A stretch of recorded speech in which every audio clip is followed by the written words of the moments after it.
How to check recently watched reels on Instagram. Hello everybody, welcome back to the channel. Today I'll guide you on how you can check or how you can see your recently watched reels on Instagram. Now suppose you were watching a reel on Instagram and then all of a sudden your Instagram closed or you backed it out by mistake and you want to watch it again. Now how do you find it?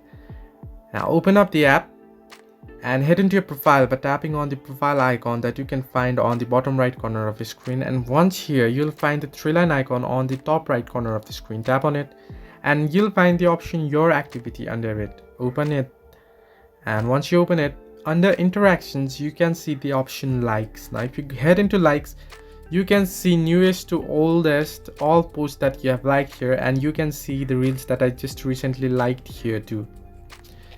Now, if you haven't liked the video, however, you won't be able to see. There is no absolute way that you can see. If you haven't liked the video, you can't find that post again. So what I will recommend you is to like the post or like the reels that you watch so that you can find it again whenever you want to see it. So hope this helped. Do like and subscribe, and do not forget to leave a comment down below if you have any further issues.